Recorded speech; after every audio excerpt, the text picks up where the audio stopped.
त्या समाजातल्या लोकांना घडलेली नाही.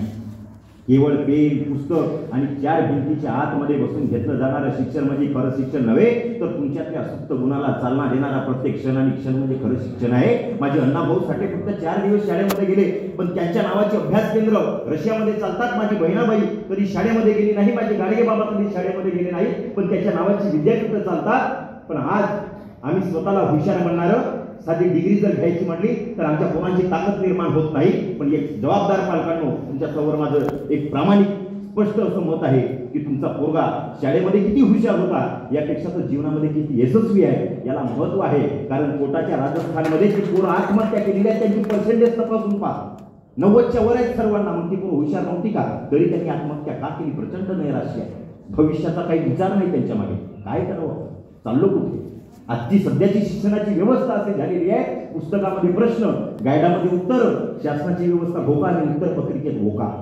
आम्ही फक्त कागदी घोडे तयार करतो की त्यांना जगण्याचा नवा दृष्टिकोन आमच्या शिक्षणाच्या माध्यमातून देतो, या तरुणांना नवा जगण्याचा संदेश देतो. हा मात्र आम्हाला आजच्या निमित्ताने समजून घ्यावा लागेल. एक स्टॅटिस्टिक डाटा तुमच्या समोर मांडतो आणि तुम्हाला सर्वांची रजा घेतो.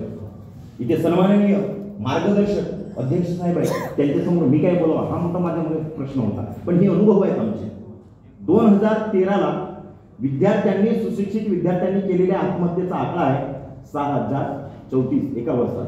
आणि हाच आकडा दैनिक लोकसत्तेने जो प्रस्थापित केला 2023ला प्रकाशित केला, तो आकडा आहे 13,634.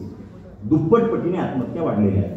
बरं, ज्या पोरांनी आत्महत्या केल्या त्यांचे जे सुसाईड नोट्स आहेत हे विश्वास नांगरे पाटलांनी आपल्या मुलाखतीमध्ये दाखवलेले आहेत. त्यांचं म्हणणं आहे की आम्ही आमच्या सामाजिक दबावामुळे, अभ्यासाचा ताण आहे, आम्ही नैराश्यात आहोत, व्यसन आहे, आमच्यासमोर भविष्यासाठी स्वप्न नाही आणि म्हणून आता आमच्याकडे फक्त शेवटचा टर्निंग पॉईंट उरलेला आहे, म्हणजे आता आणि आता आत्महत्या करणे. तरुण पोरं आत्महत्या करत चाललेले आहेत. आम्ही चाललो कुठे? ह्या गोष्टीचा विचार करावा लागेल. परिवर्तन आहे, परिवर्तन होणार आहे. परिवर्तन हा निसर्गाचा नियम आहे, त्याला ॲक्सेप्ट करा की नका करू. 1980ला शाळेच्या महाविद्यालयाच्या मुख्याध्यापकांना विचारण्यात आलं की तुमच्या शाळेच्या पोरांच्या समस्या काय आहेत, तेव्हा 1980ला शिक्षकांनी सांगितलं की आमच्या शाळेतल्या पोरांच्या समस्या आहेत, होमवर्क करत नाही, यांना पुस्तकाची किंमत नाही, यांना संपत्तीची किंमत नाही. त्या तेव्हाच्या समस्या होत्या. हाच प्रश्न जेव्हा 2015ला शाळेच्या मुख्याध्यापकांना विचारण्यात आलं तर त्यांनी सांगितला, पहिली समस्या बलात्कार, दुसरी समस्या गर्भपात, तिसरी समस्या एड्स, चौथी समस्या